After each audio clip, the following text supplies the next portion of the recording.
자, 70쪽에 박시전 앞부분 줄거리를 보세요. 앞부분 줄거리. 자, 조선 인조 때, 인조 동그라미 치세요. 인조 때 뭐가 일어났다? 병자호란. 남다르게 총명하고 용맹한 20액 줄쳐. 남다르게 총명하고 용맹한 20액이 박씨의 남편인데 실제 조선시대 존재했던 인물입니다. 실존 인물 20액. 그 다음 이제 뒷부분 이야기에 20액 말고 김자정이라고 나올 거예요. 병자호란 일어날 당시 최고의 조선의 간신 김자정. 그 다음 병자호란이 일어났다네. 준범아. 네. 필기하면서 들으셔야 돼요. 네. 자, 인조. 그 다음에 청나라 장수 용골대가 쳐들어오는 거예요. 용골대. 용골대라고 나오기도 해요. 그래서 용골대, 인조, 이시백, 김자정 이런 사람들은 모두 실존 인물이었습니다. 박시정 꾸며낸 이야기라고 했어요. 근데 이런 실존 인물을 등장시켜서 이야기의 사실성을 부여하는 거야. 그럼 이게 비록 꾸며낸 이야기지만 너무 진짜 같은 실감나는 이야기가 되는 거야. 소설에서 실존 인물이 등장하거나 또는 실제 지명, 남한산성이라든지 실제 존재하잖아요. 이런 거 들어가면 사실성을 부여한다. 이렇게 기억하시면 되고요. 자, 아버지 이상공의 명에 따라 박처자의 딸과 혼인을 했다. 자, 자유롭게 연애해서 결혼할 수 있었을까요? 없었을까요? 줄쳐. 아버지 이상공의 명에 따라 박처자의 딸과 혼인을 하였다. 혼인은 누구 의견이 중요해? 당사자? 아니고 부모님. 부모님의 의견에 따라서 얼굴도 못 보고 결혼하는 사례가 너무 많았습니다. 바꿔 얘기하면 저 이 사람이 너무 좋아서 결혼할래요. 이런 건 불가능하다. 자유연애 금지. 자유롭게 연애를 금지한다고 남녀가 자유연애 안 했을까? 조용히 비밀리에 했겠지. 지금도 하지 마 이러면 안 해? 부모님 눈 피해서 하잖아요. 그거랑 비슷하다고 보시면 돼요. 자, 자유연애 불가했고 결혼은 누구 의사? 가문과 가문이 결합하는 거야. 부모님 의사에 따라서 어느 집안의 누구와 누구가 결혼한다가 결정된다. 자유연애 불가. 옛날엔 그랬다. 아내 박씨의 용모가 취함을 보고 실망을 하여 대면조차 하지 않았다. 박씨는 후원 피하당이자 피하당 동그라미 치세요. 피하당이 무슨 뜻이라고 그랬죠? 화를 피하는 곳이라는 뜻이다. 화를 피하는 곳. 빨리빨리 적으세요. 피화당. 셋째 줄입니다. 자, 12개화라고 되어 있는데 박씨 곁을 유일하게 지켜주는 개화. 12는 무슨 뜻이냐면 여자 계집종을 10이라고 하는 거야. 유일하게 박씨 곁을 지켜주는 개화. 개화를 제외한 나머지 가족들은 모두 박씨를 구박합니다. 이유가 뭐라고요? 못생겨서. 용모가 추해서. 근데 이제 그냥 단순히 못생긴 정도가 아니야. 아주 냄새나고 추한 놀거리였던 거야. 변신전은 진짜 사람이라고 할 설득이 안 될 정도로 몹시 추한 모습이었다. 자, 발단 볼게요. 내가 비록 여자지만 만리밖에 일을 볼 줄 아는 지혜를 가졌구나. 줄쳐. 만리밖에 일을 볼 줄 아는 지혜 줄치시고. 만일 남자로 태어났더라면 나라를 위해 큰 일을 하는 사람이 되었을 것이다. 남자로 태어났다면 줄쳐. 자, 이 얘기는 뭐냐? 박씨는 뛰어난 재능을 가지고 있지만 여자로 태어났기 때문에 자신의 뛰어난 능력을 발휘할 기회가 있다 없다? 없다. 이게 뭐 때문이라고? 지금 줄치라고 한 거에 가로치고 상공의 말에 가로치고 적으셔야 됩니다.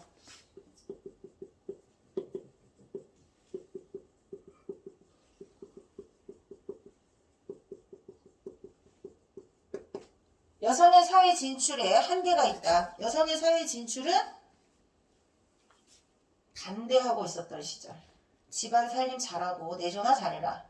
그래서 상공이라고 하는 것은 시백의 아버지를 말하는 겁니다. 크게 칭찬하면서도 박씨가 여자인 것을 못내 아쉬워했다. 자, 상공은 이름이 아닙니다. 상공이라는 말의 뜻은 옛날에 벼슬이나 관직에 몸담고 있는 사람을 높여서 부르는 호칭이라고 생각하시면 돼요. 고전소설 읽을 때 주의해야 될 점.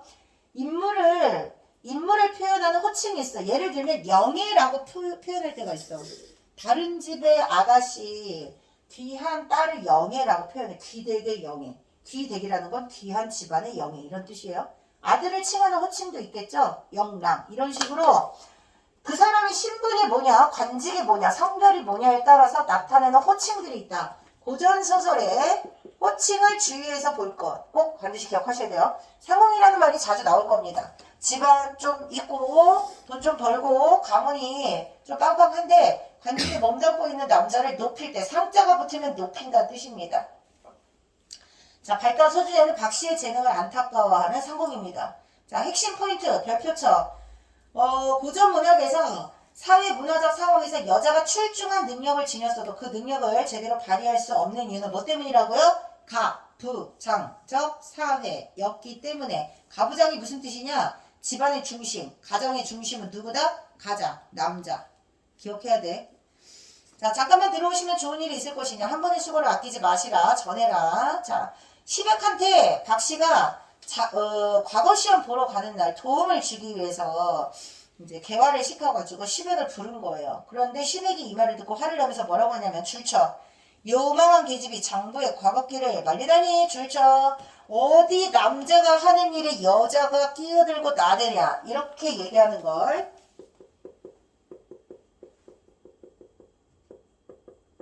자, 남존여비. 남자는 귀한 존재고 여자는 천한 존재이니 남성 중심 사회에서 남자를 하늘처럼 여자를 땅처럼 생각하고 여자는 뭐 해야 된다? 철저하게 남성한테 복종하고 순종해야 한다.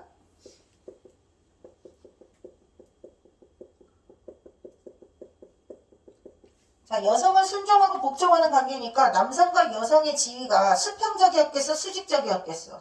수직적 관계를 요구했던 거야. 남성과 여성의 위치가 수직적 관계를 유지하면서 여성이 부당하게 차별받는 일이 너무 많았겠죠. 그러면 그런 부당한 일이 오랫동안 지속되면 사람들이 무슨 생각을 하게 돼? 저항하고 싶어해. 바뀌기를 바래. 근데 현실적으로 불가능해. 현실적으로 이게 불가능할 것 같으니까 뭘 만들어내는 거야? 여성용 이야기를 만들어내는 거야. 이게 오늘의 포인트입니다. 공식이에요. 자, 그 다음 얼굴을 붉으락푸르락 하더니 개화를 잡아서 매 30대를 때려 물리쳤다. 아내에 대한 분노를 아내의 계집종한테 푼 거예요. 개화가 매 맞고 돌아온 이야기를 하니까 박씨가 하늘을 우러러 눈물을 흘립니다. 슬프다. 나로 인해 죄 없는 내가 매를 맞았구나. 이렇게 안타까운 일이 어디 있단 말이냐? 슬프게 탄식한 뒤 개화에게 연적을 주며 연적 동그라미 치세요. 연적. 자, 이 연적으로 말할 것 같으면 꿈속에서 이 연적을 본 거야. 근데 꿈에서 깨고 나서 보니 그 연적이 집안 연못과 근처에 있는 거예요. 그러니까 연적은 옛날에 과거 시험을 어떻게 봅니까?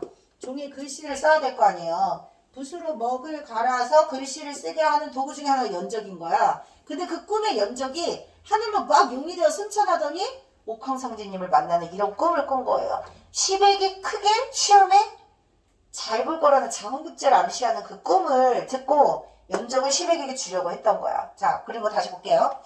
연적을 주려고 한 거고 글자가 내리기를 기다렸고 아니지. 틀렸다. 이 연적의 물로 먹을 가라 글을 바치어 글을 지어 바치면 장훈급제 할 것입니다. 줄쳐. 이 연적의 물로 먹을 가라 글을 지어 바치면 장훈급제 할 것입니다. 그리고 실제 시백이 이 연적으로 장훈급제를 하게 됩니다. 그러면 시백의 장훈급제는 누구 덕이야? 박씨 덕이야. 시백의 장원급제를 도와주는 박씨의 비범함. 박씨가 특별한 능력이 있기 때문에 박씨가 건넨 연적으로 시백이 장원급제할 수 있었던 겁니다. 자, 장원급제하고 나면 집안에 큰 영광인 거야. 뭐 요즘으로 치면 뭐 서울대 합격 아니면 무슨 판사, 검정고시, 행정고시 합격 뭐 있던 것처럼 가문의 영광이다. 크게 출세하는 줄쳐. 크게 출세하여 이름이 떨치고 가문을 빛내는 걸 입신양명이라고 해. 저거 입신양명. 예전에는 아들로 태어나면 집안의 가문의 길이길이 빛나는 이름을 남겨야 돼. 그러려면 그 첫걸음이 뭐야? 과거에 급제해야 되는 거야. 근데 그냥 급제가 아니야. 장원급제를 한 거야. 그럼 장원급제한 아들들은 크게 금의 환영을 할 수가 있어. 막 사람들을 대동해가지고 어사화를 꽂고 막 그냥 풍악을 울리면서 휘황찬란하게 집으로 돌아오게 된단 말이야. 자, 가문을 빛내는 거 뭐라고 한다고? 입신양명이 아들, 남자로 태어난 사람이라면 반드시 이뤄야 하는 것 중에 하나다. 어디다 쓰는 거야? 크게 출세할 이름을 떨치다. 네 글자로 뭐라고? 입신양명. 거기 아니야, 효빈아. 지금 다문단 위에 입신양명 빨리 적어. 줄거리만 했던 사람 말고 줄거리는 기억할지 몰라도 꼼꼼하게 지문 분석해서 읽는 거 내신 문제 이렇게 나온다라는 거 지금 알려주는 거야. 자, 그 다음에 시백은 면적을 품에 안고 과거장에 들어가 글자가 내리기를 기다렸다. 잠시 후 강구의 문동여라는 글자가 내렸고요. 시백이 박씨가 준 면적에 물을 부어 먹을 가라. 항모 무심 필은 붓필자. 보통 학교에서 이게 시험범위 들어가면 낱말대 문제가 반드시 나올 거예요. 그러면 훌륭하게 만들어진 붓이구나 이렇게 생각하시면 되고, 반쯤 흠뻑 적신 후에 한달음에 써 내려가니 가히 고칠 것이 없었다. 박씨가 준 면적 덕분에 시백이 뭐했다? 장원급제했다. 여기서 뭐 알 수 있어? 고전소설의 특징. 영웅의 비범함. 박씨의 비범한 능력이 발현되는 건 이거 말고도 많아요. 지난번에 얘기했다. 옷을 막 하룻밤 만에 만들어 지어 입는다든지, 아주 별로 별 볼 일 없는 말을 데려다가 크게 훌륭한 말로 키워낸다든지. 자, 핵심 포인트 2번 보세요. 박씨와 시백의 갈등 원인. 전반부 이야기의 갈등 원인은 추한 외모 때문입니다. 추한 외모. 박씨의 용모. 자, 그럼 예전에도 사람의 외모를 가지고 사람을 판단하는 일이 있었다 없었다? 있었다. 옛날 사람들의 가치관, 당시에 사회적으로 이런 가치관을 가진 사람들이 살고 있었다. 이렇게 기억하시면 되고요. 체크 문제 채점할게요. 1번. 자, 1번. 이 글의 내용을 알맞지 않은 것은 4번입니다. 자신을 박대하는 남편이 벌을 받아 자신의 잘못을 뉘우치기를 바라지 않아. 이유는 뭐냐면 이게 내 운명이고 숙명이야. 내가 이렇게 태어난 게 남자 때문, 내가 이렇게 살고 있는 게 남편 때문이야? 절대 원망하지 않습니다. 4번이고, 그 다음 2번. 근본적인 원인은 1번입니다. 용모 때문에. 그 다음 기억을 통해 나타내고 있는 건 뭐다? 비범함. 동그라미죠. 비범한 능력, 고귀한 혈통, 기이한 탄생. 헷갈리면 안 됩니다. 세 가지가 영웅소설의 전형적인 이야기 특징이다. 그 다음 71쪽 볼게요. 전개 2를 보세요. 상공은 누구나 시백의 아버지입니다. 시백의 아버지는 높은 관직에 있는 사람이라고 했습니다. 시백은 실존 인물이라고 했습니다. 어떤 뜻이 있다 그랬어? 어떤 효과가 있다 그랬어? 사실성 부여한다고 했습니다. 내당으로 들어가 촛불을 밝히고 낮을 이어 즐기려 했지만 얼굴에 나타난 서운한 빛을 감출 수가 없었다. 자, 서운한 이유가 뭐냐? 며느리가 잔치에 참여하지 못하기 때문에. 줄쳐. 얼굴 못난 며느리가 손님 보기를 부끄러워하며 피하당해서 나오지 아니했기 때문이다. 그럼 봐봐. 집안에 큰 잔치가 있어. 며느리가 추한 외모 때문에 사람들 많이 모이는 것에 그 모습을 드러낼 수가 없어. 근데 시아버지는 지금 그걸 안타까워하죠. 박씨를 예뻐하는 사람일까요? 박씨를 싫어하는 사람일까요? 예뻐하는 사람이요. 자, 박씨는 어디 갔지? 박씨에게 부정적인 태도를 보이는 사람이 있고 긍정적인 태도를 보이는 사람이 있어요. 박씨와 혼인을 제안했던 것도 상공의 요청이었어요. 박서사를 만나고 상공이 박씨를 며느리로 삼고 싶다 제안했고 둘을 결혼시키게 되는 거거든요. 근데 남편인 시백, 그리고 시백 말고 남편 박씨의 시어머니가 있어요. 시백의 어머니. 시백의 어머니는 대부인이라는 호칭을 씁니다. 박씨 부인이 있고 그 부인의 시어머니는 대부인이라고 하는 거야. 그리고 있는 집안에 있는 모든 대부분의 사람들이 박씨를 멸시합니다. 집안 어르신들이 다 싫어하니까. 그런데 유일하게 상공, 그리고 아까 박씨 옆을 지켜주는 시비가 있다고 했죠. 시비가 누구죠? 개화. 이런 식으로 인물들이 박씨를 대하는 태도가 서로 상반된다. 박씨를 대하는 태도가 상반된 그 인물들 사이에서 박씨가 꿋꿋하게 자신의 본분을 다 지키게 된다. 박씨의 본분은 뭐냐? 부인으로서, 그리고 집안의 며느리로서 최선을 다하는 것.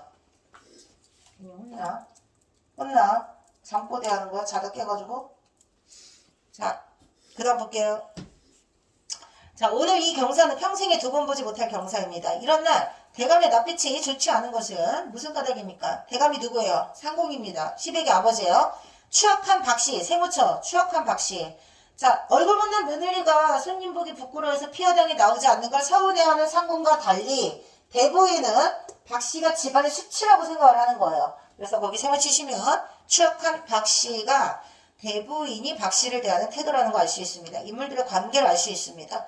참으로 우습습니다. 상황은 즉시 얼굴빛을 고치고 엄숙하게 말했다. 부인의 소견이 아무리 얕고 짧다고 한들 어찌 그렇게 가벼운 말을 하는 것이오? 며느리의 신통한 재주는 제갈공명 부인의 황씨를 누를 것이고 뛰어난 덕행은 주나라 임사에 비할 것입니다. 자, 제갈공명의 부인 흥씨 줄치시고 주나라 임사 줄치세요. 보통 고전소설을 보면 자주 옛날 이야기, 고사 속에 나오는 인물의 이야기를 인용할 때가 있습니다.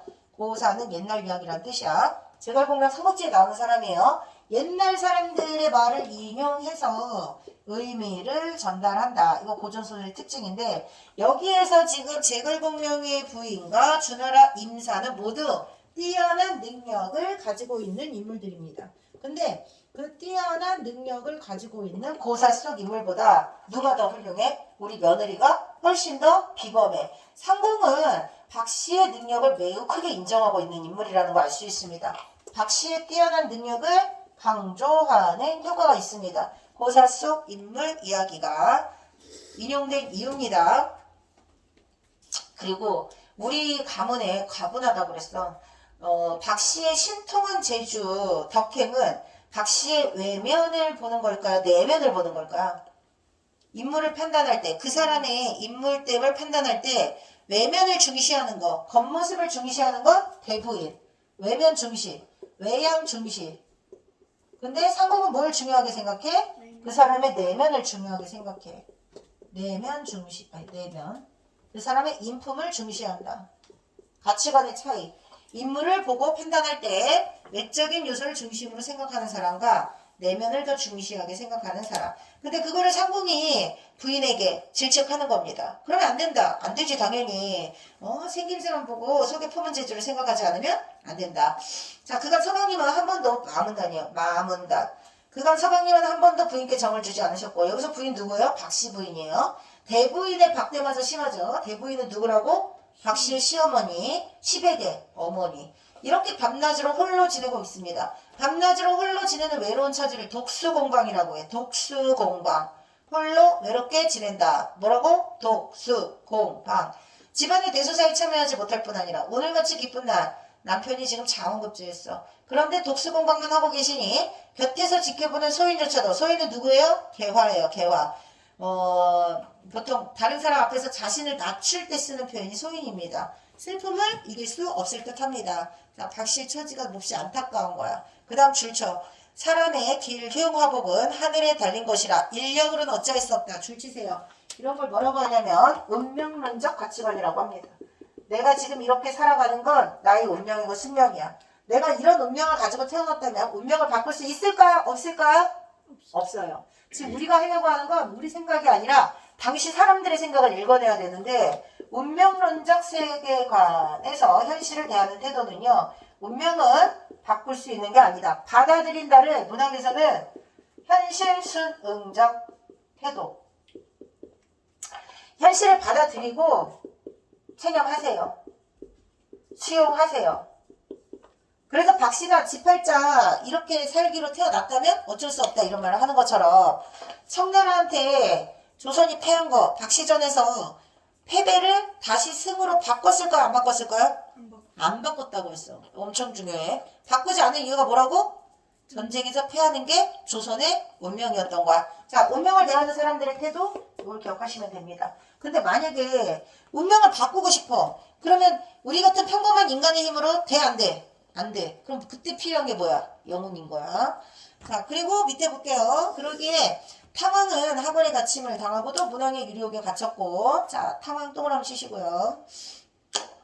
문왕 동그라미 치세요. 탕왕하고 문왕은 아주 힘든 운명을 타고 나서 삶이 고달팠던 대표적인 사람이야. 자, 아까 고사를 인용해서 어떤 의미를 전달하는 효과가 있다 그랬죠? 여기에서 두 사람은 뭐라고요? 기박한 운명을 타고 나서 굉장히 삶이 고달팠던 사람들. 근데 역사에 큰 획을 그은 사람이야. 힘든 운명 속에서도 자신의 능력을 뛰어나게 발현시켜서 역사에 길이 남을 만한 성과를 낸 사람들입니다. 공자 같은 성인도 진치에게 욕을 보이신 거 아니겠느냐. 하물며 아녀자가 되어 어찌 남편의 사랑만 믿고 남편의 사랑만 기다리고 있겠느냐. 그저 분수를 지키며 줄쳐. 분수를 지키며 하늘의 뜻을 기다리는 것. 하늘의 뜻을 기다리는 것도 다 운명론적 세계관이야. 만약에 다른 고전소설 읽다가 이런 표현이 나오면 옛날 사람들은 전부 운명이다라고 받아들이는 태도를 가지고 있었구나.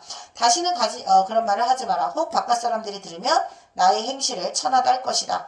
박씨가 오히려 담담하게 말하니 개화는 부인의 너그럽고 줄쳐 부인의 너그럽고 어진 마음. 박씨 부인의 성격을 알 수 있습니다. 너그럽고 어진 사람이야. 그래서 청나라 군사들이 왔을 때도 싸그리 다 죽이기보다는 목숨만은 살려줄 테니 가거라. 뭐 이렇게 얘기하죠.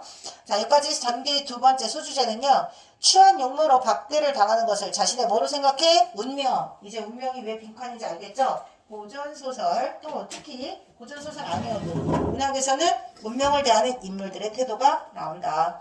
자, 핵심 포인트 3번 보세요. 박씨를 대하는 인물들의 태도가 상공은 과분한 며느리라고 생각해. 제주와 덕행을 보는 상공은 인물을 볼 때 뭘 중요하게 생각한다? 내면됨을 중시한다. 그 다음 부인은 외모만 판단한다. 못마땅하게 생각해요. 개화는 박씨가 박대받는 것을 안타까워합니다. 애군 동그라미 치세요. 애군. 애군이라는 것은 액을 당할 운수라는 뜻입니다. 이제 네가 애군이 다 끝났어. 허물을 벗고 줄쳐.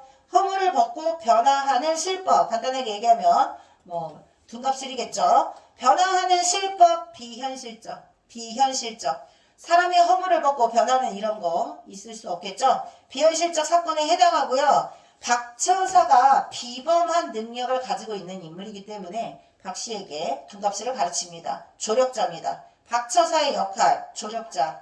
뭘 도와줬다고? 박씨의 변신을 도와준다. 허물을 벗고는 잊지 말고 시아버지에게, 시아버지가 이상공입니다. 옥으로 된 함을 짜달라고 해서 그 속에 넣어두라고 당부한다. 됐죠? 4번, 2번입니다. 외모만으로 판단한다. 그 다음 5번, 박씨의 가치관 4번입니다. 운명, 인간의 힘으로 바꿀 수 없다. 4번, 2번, 5번, 4번, 그 다음 6번, 애군입니다. 추한 얼굴로 살면서 고난을 당한다. 미녀와 야수 얘기했죠? 왕자님이 야수로 살다가 진정한 사랑을 만나면 변신한다. 도깨비 이야기 뭐 이런 거에도 많이 나오고. 그 다음 넘기세요. 자, 그날 밤 박씨는 몸을 깨끗이 씻은 뒤 둔갑술을 벌여 줄쳐 둔갑술을 부려 허물을 벗었다. 비범한 비현실적. 박씨의 비범한 능력으로 비현실적인 사건이 일어났다. 고전소설의 특징이고 영웅소설의 특징이다. 날이 밝은 후 박씨는 개화를 불렀다. 개화가 들어가 보니 전에 없던 절세가인이 방에 앉아있는 거예요. 여인의 얼굴은 아름답게 그지없었고 그 태도는 너무도 기이했다. 월궁항하나 무산선녀 같은 아름다운 그 누가 와도 따르지 못할 듯 아주 아름답게 변신했다. 전반부 이야기 끝. 둔갑술로 허물을 벗고 절세 과잉이 된 박씨. 자, 갈등의 원인은 박씨의 추한 외모였고요. 둔갑술로 허물을 벗는 건 비현실적 내용이면서 동시에 무슨 능력을 나타낸다고? 비범한 능력을 나타냅니다. 갈등 해소, 절세 과잉이 됐어요. 그 다음 중간 부분 줄거리 보세요. 시백은 박씨를 박대했던 과거를 뉘우칩니다. 부부는 정을 나누며 화목하게 살아간다. 전반부 갈등 해소. 한편 북쪽 청나라의 침략에 줄쳐 청나라의 침략에 조선은 속수무책으로 당하다가 왕은 남한산성으로 피신했다. 이 사건은 뭐다? 병자호란을 그대로 따온 겁니다. 실제 일어난 역사적 사건. 병자호란. 자, 그리고 용을대의 목숨을 박씨가 빼앗아요. 복수한 겁니다. 청나라 장수 용을대에게 복수했어요. 자, 절정을 볼게요. 이때 임금이 있는 남한산성에는 오랑캐들이 물맷듯이 밀려와서 공격을 퍼붓습니다. 창칼 부딪히는 소리가 산성을 뒤흔들고 임금과 모든 신하가 산성에 갇혀 꼼짝 못할 지경에 이르자 이조판서 최명길이 임금에게 말했다. 최명길, 실존인물. 실존인물. 아래없게 항성하오나 항복을 합시다. 항복하자 줄쳐. 전쟁에서 이길 가망이 없다. 항복하자고 주장하는 최명길. 자, 사태가 어려워졌음을 깨달은 임금은 피가 끓는 듯한 아픔으로 항복의 글을 써서 오랑캐에게 전합니다. 용골대는 크게 놀라 급히 물러서고 한 번의 싸움에 이겨 항복을 받았으니 이미 큰 공을 세웠거늘 부질없이 조그만 계집 세워치세요. 여기서 말하는 조그만 계집은 박씨를 말합니다. 자, 그래서 장졸들만 다 죽이게 되었다. 용골대는 용을대의 형입니다. 용을대가 박씨에게 목숨을 잃었다는 사실을 깨닫고 박씨에게 복수하러 어디에 왔게? 피하당에 온 거예요. 그리고 용골대는 이미 왕의 뭐를 받았어? 항복 문서를 받은 거야. 그래서 이제 돌아가서 승전보만 올리면 돼. 근데 중간에 피하당해서 박씨와 일대 대전을 벌이는 겁니다. 그럼 사람들이 이런 이야기를 만들어낸 목적이 뭐 때문이라고? 청나라에 이미 패하긴 했지만 청나라 군사들을 좀 혼내주고 싶었던 거예요. 그래서 용울대라는 가상인물을 내세워서 동생을 먼저 죽이고 용굴대가 돌아가는 길에 피여당에 찾아오는 계기를 마련하는 거야. 박씨에게 혼쭐나는 이런 구조. 자, 중간중간 좀 생략된 부분이 있어서 선생님 생략된 부분 얘기해 준 거예요. 자, 그리고 통곡을 하며 몸부림쳤지만 더 이상 어쩔 도리가 없었다. 우리 임금이, 여기서 말하는 우리 임금은 청나라 임금을 말하는 거다. 용굴대의 임금. 청나라 임금이 장주를 전장에 보내시고 7년 과mom에 비 기다리듯 우리를 간절히 기다리실 텐데 무슨 면목으로 임금을 뵙는단 말인가. 우리 제주로는 도저히 감당 못할 듯하니 이제라도 그냥 돌아가는 것이 좋겠구나. 자, 박씨가 너무 뛰어난 능력을 발휘하니까 용골대는 박씨의 뛰어남을 인정하고 이제 돌아가려고 하는 거예요. 용골대가 모든 장조를 뒤로 몰리는 왕비와 세자 대군을 모시고 장안의 재물과 미녀를 거두어 돌아갈 채비를 꾸립니다. 오랑캐에게 잡혀가는 사람들의 슬픈 울음소리가 줄쳐. 오랑캐에게 잡혀가는 사람들의 슬픈 울음소리가 장안을 진동했다. 줄쳐. 전쟁의 고통. 전쟁에 고통받는 건 민중들입니다. 빨리빨리 적어라. 전쟁의 고통. 주범이 언제 적을 거야? 빨리 적어. 울음이 장안을 진동했다. 장안은요, 한양을 말하는 겁니다. 한양, 임금 계신 곳. 자, 박씨가 개화를 시켜 윤골대에게 소리를 쳤다. 자, 박씨가 직접 나서는 것이 아니라 개화에게, 개화 동그라미 쳐. 박씨는 개화를 통해서 청나라 장수들을 혼내줍니다. 개화는 박씨의 대리인이야. 대리인. 그럼 박씨가 왜 직접 나서지 않고 개화를 통해서 청나라 장수를 혼내주는 거냐면,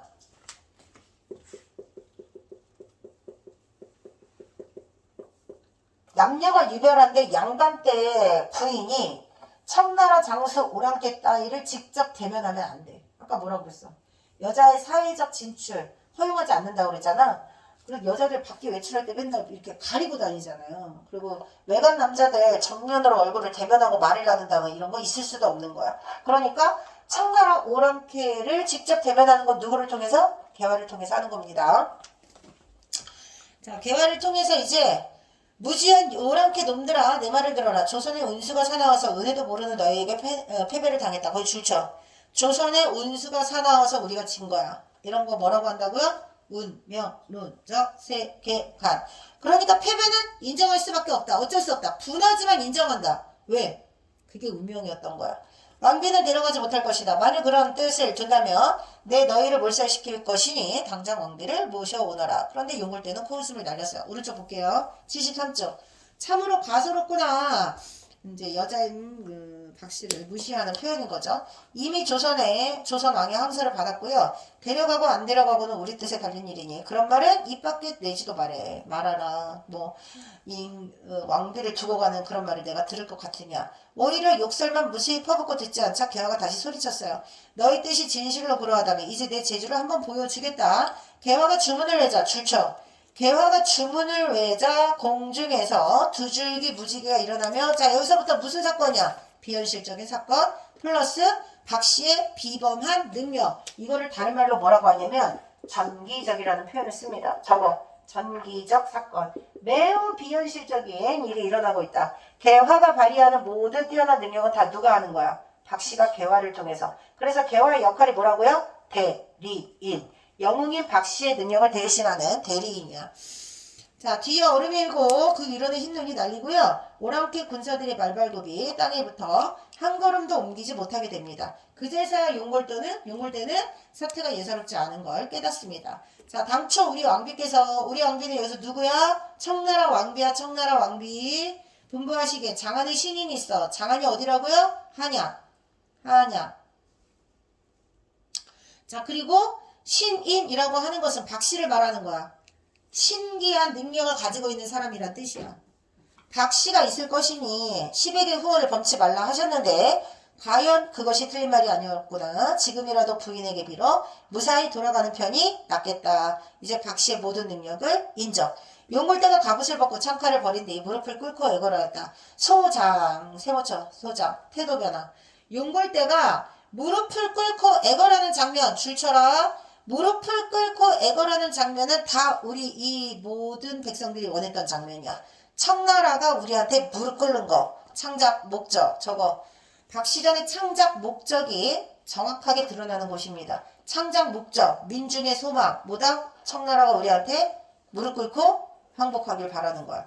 자, 그래서 소장이라는 말은 용골대가 그 전까지는 박씨를 엄청 무시했다가 용골대는 이제 박씨의 뛰어남을 인정하고 태도가 바뀐 거다. 왜 바뀌었냐면 소인, 소장이 다 어떤 표현이라고 그랬죠? 자신을 낮추는 표현이라고 그랬어. 그 전까지 뭐 했지? 무시했어. 조롱했어. 감히 여자 따위가. 이렇게 코웃음 줬던 용골대가 드디어 태도를 변화시킨 거다. 인물의 태도 변화를 알 수 있는 단어를 하나 찾아라. 그럼 뭐야? 소장이야, 소장.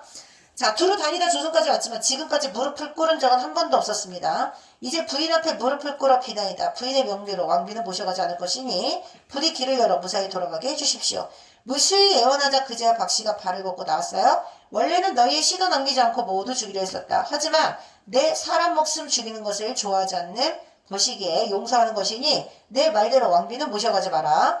부득이 너희가 부득이 세자와 대군을 모셔간다면 출처. 세자와 대군을 모셔간다면 그 또한 하늘의 뜻이기에 거역하지 못하겠다. 자, 병자호란이 끝나고 난 다음에 청나라로 많은 세자와 많은 왕족들이 인질로 끌려갔습니다. 백성들과 함께. 실제 역사적 사건이고요. 세자와 대군을 모셔간다는 건 병자호란 당시의 실제 역사적 사건을 그대로 따온 거고 역사적 사실을 그대로 받아들일 수밖에 없는 건 뭐 때문이라고? 하늘의 뜻, 동그라미처럼. 하늘의 뜻이기에 운명론적 세계관이 반영된 거라고 했습니다. 이렇게 푸는 겁니다. 그냥 이게 이런 뜻이구나가 아니라 알았지? 근거를 찾는 거야. 그리고 그 근거에 맞춰서 선생님들이 물어볼 겁니다. 이렇게 물어볼 거예요. 영문소설에서는 이걸 물어보고 아까 노세트마리에서는 이걸 물어볼 거예요. 알았지? 자, 그리고 마지막 절정 소주제에서 자, 비범한 능력으로 조선을 침범한 청나라 오랑캐를 박씨가 물리칩니다. 자, 그 다음 갈등해소에서 역사적 사실 별표처 청나라에 항복하는 치욕을 조선이 당했어. 이게 팩트야. 병자호란의 역사적 사실을 어떻게 바뀌었어요? 박씨의 뛰어난 능력으로 청나라를 물리치는 걸로.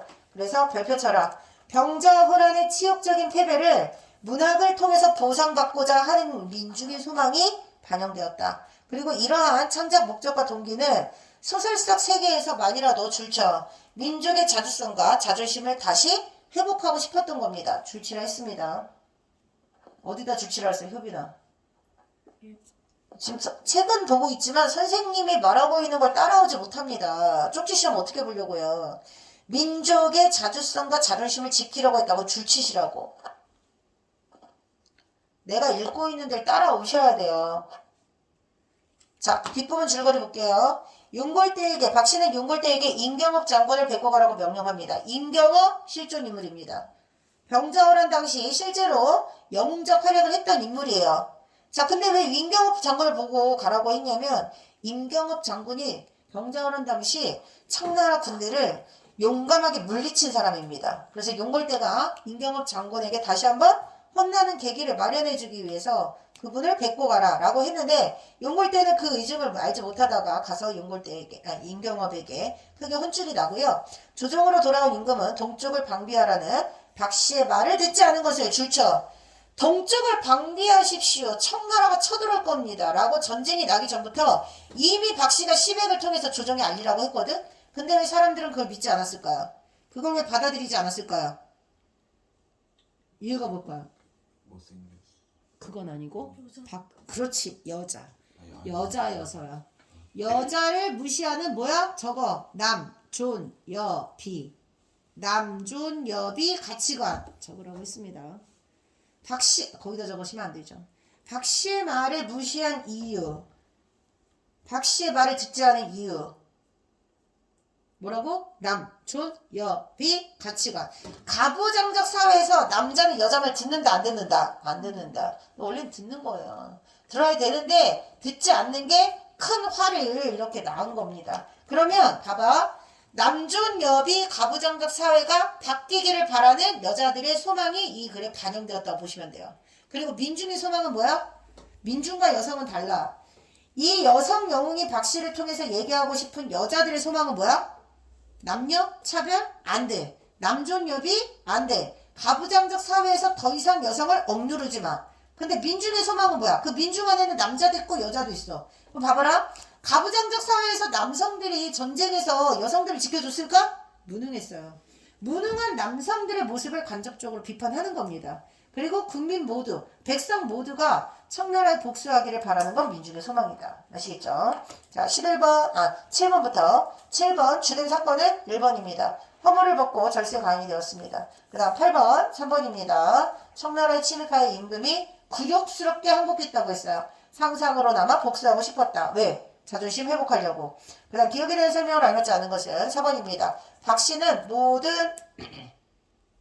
시련이 구박을 당한 이유가 박색이었기 때문에 허물을 벗었기 때문에 이제는 더 이상 구박을 받을 일이 없습니다. 자, 4번입니다.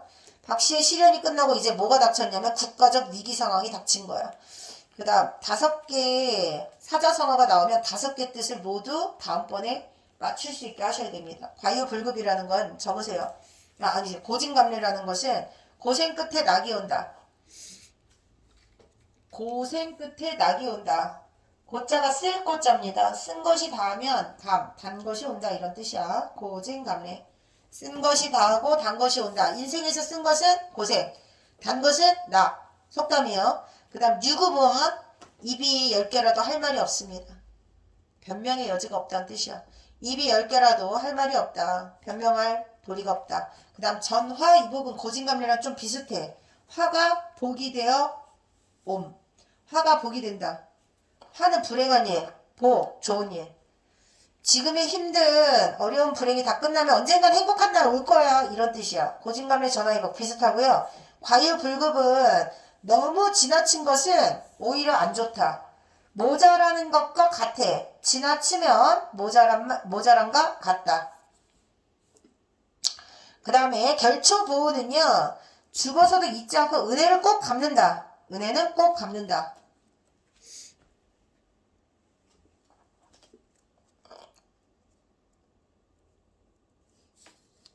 그 다음 11번 별표쳐 5번입니다. 치욕스러운 패배를 통쾌하게 복수해줘. 영웅을 통해서. 그 다음 12번 5번. 그 다음 13번 5번. 그 다음 넘기세요. 74쪽은 빈칸만 채우겠습니다. 자, 특징을 보세요. 특징. 여성 주인공 줄쳐. 여성 주인공인 이유가 뭐 때문이라고 그랬어? 가부장적 사회의 여성들의 저항 의지. 그 다음에 군담소설 동그라미 쳐. 군담소설. 전쟁을 소재로 하는 이야기를 군담소설이라고 해. 군담소설 찾았니? 군담이 뭐라고? 전쟁. 전쟁에서 이기려면 뭐가 필요해? 영웅. 효빈이 무조건 빨리빨리 쓰셔야 돼요. 너무 보고만 있으면 안 돼. 그럼 봐봐. 선생님이 미래인 출판사를 많이 안 해. 효빈아. 그럼 선생님이 알려주는 책 가지고 공부한 걸 미래인 출판사에 써먹어야 된단 말이야. 적어 놓으셔야죠. 자, 그 다음에 변신 모티프. 동그라미 쳐. 변신 모티프. 뭐 개구리 왕자 이야기라든지 미녀와 야수라든지. 자, 변신하기 전까지 추한 애모는 뭐 때문이라고 그랬죠? 애군을 피하려고. 애군을 피하려고. 애군. 애군이 무슨 뜻이라고 그랬죠? 애를 당할 운수. 애군을 피하려고 추한 외모로 살다가 이제는 그 애군이 다 있기 때문에 변신하는 거야. 자주 나오는 구조야. 변신 모티프라고 합니다. 동양에도 이런 이야기가 있다면 서양에도 이런 이야기가 있어요. 지금 특징하는 겁니다. 특징. 주인공은 허구적 인물이지만 역사에 기록된 줄쳐. 역사에 기록된 실존 인물이 이 글에 나옵니다. 그래서 실존 인물이 등장했기 때문에 이야기가 더 사실적으로 느껴지는 겁니다. 자, 병자호란에서 패배한 역사적 사실을 승리로 바꿨어? 승리로 바꾼 게 뭐예요? 전쟁의 상처를 보상받고자 하는 소망이었어? 누구의 소망이야? 민중들의 소망이었어. 별표입니다. 지금 얘기한 이 세 가지가 다른 여성 영웅 이야기, 영웅 소설에서도 반드시 나오는 거다. 알겠죠? 별표입니다. 자, 그 다음에 빈칸 채우기. 자, 이 글에 나타난 당시 사회 문화적 상황은 언제예요? 병자호란을 겪었을 때입니다. 그 다음에 창작 동기 1번이 뭐라고요? 병자호란의 굴욕을 문학적으로 보상받고 싶었던 겁니다. 그 다음 두 번째 창작 동기 2번. 박씨의 뛰어난 활약을 통해서 당시 여성들이 원했던 거 뭐야? 여성 영웅의 활약을 통해서 대리만족을 느낀다. 줄쳐. 여성 영웅의 활약을 통해서 박씨와 같은 뛰어난 능력을 발휘하는 사람들을 봐. 우리도 이렇게 할 수 있어. 대리만족. 나는 못하지만 대리만족. 그 다음에 여성의 역할을 강조하는 이유는 뭐예요? 줄쳐. 남성 중심 사회에 대한 비판. 간접적으로 남성 중심 사회로 거기 아니에요. 대리만족 밑에다 줄 치셔야죠. 남성 중심사의 비판. 3명밖에 안 되는데 왜 이렇게 선생님이 읽고 있는 데를 안 보니. 잘 보셔야 됩니다. 자, 그 다음 고전소설의 전기성이라고 했어요. 전기성 동그라미 쳐. 다른 말로 뭐라고요? 비범한 능력으로 현실적으로 불가능한 비현실적인 이야기가 드러난다는 뜻이에요. 박 씨가 꿈에서 본 연적으로 남편을 장원급제시켰어. 현실적으로 일어날 수 없는 일이야. 근데 이런 비현실적인 사건은 모두 박 씨의 비범한 능력 때문에 가능한 겁니다. 알았죠? 박 씨의 비범한 능력이 발현되는 거, 박 씨의 비범한 능력은 비현실적이다. 그걸 다른 말로 뭐라고 한다고? 전기적. 영웅소설에서 많이 드러나는 특징이다. 전기적 사건. 자, 그 다음 75쪽 채점할게요. 1번입니다. 개인과 사이의 갈등보다는 전반부 이야기는 가정 내 갈등, 후반부 이야기가 국가적 위기 상황을 나타내는 거. 자, 1번입니다. 개인과 사이가 아니고 박 씨의 외모를 두고 인물과 인물 사이의 갈등입니다. 개인과 개인 사이의 갈등. 그 다음 2번입니다. 자, 상공 부인은 외모로 사람을 평가하는 거니까 덕이 좀 부족하겠죠. 2번. 그 다음에 3번. 당시 문화적 사회적 상황을 알맞은 것은 3번입니다. 제대로 발휘할 수 없는 사회. 그 다음 4번. 배은망덕이 무슨 뜻이게요? 은혜도 모르는 것. 고진감래가 뭐라 그랬어? 고생 끝에 낙이 온다. 시험 문제입니다. 교재에서 선생님이 채점한 거 다음 주에 5곡게 들어가요. 포함해요. 오늘 틀린 거 백지 암기해 오시고 거기에 추가적으로 오늘 풀이해 준 것까지가 다음 주 5곡게 범위야. 알았지? 그 다음에 정저지와 우물한 개구리. 우물한 개구리는 무슨 뜻이냐면 좁은 식견. 좁은 식견. 사람이 식견이 넓어야 생각도 넓어지는 거거든요. 보고 들은 게 적다 보니 우물 속에서 하늘만 보고 자란 개구리. 얘가 개구리야. 개구리는 딱 요만큼의 하늘을 보는 거예요. 근데 하늘은 개구리에게 보여지는 것보다 훨씬 더 넓고 크죠? 근데 그걸 모르는 사람, 아둔한 사람, 어리석은 사람을 말할 때 이런 표현을 씁니다. 우물한 개구리. 그 다음 설상가상은 안 좋은 일이 계속됨, 나쁜 일이 안 좋은 일이 계속됨. 그 다음 아전인수는 무슨 뜻이게? 융통성 없는 사람. 융통성 없는 사람.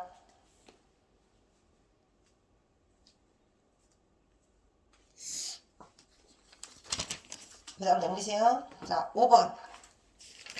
보기의 설명은 병자호란에 대한 설명입니다. 2번이요. 보상받고 싶다. 그 다음 6번. 2번입니다. 평등하게 모든 사람 아니고요. 왼쪽 글에서는 지금 왼쪽 글을 읽고 푸는 거니까 용골대를 비롯한 청나라 장수를 혼내주는 장면입니다. 박 씨가 뛰어난 능력으로 청나라 장수를 혼내주는 거에서 민중의 소망은 뭐라고? 복수라고 했습니다. 그래서 2번이 틀린 겁니다. 그 다음 7번, 4번이다. 비현실적, 다른 말로 전기적.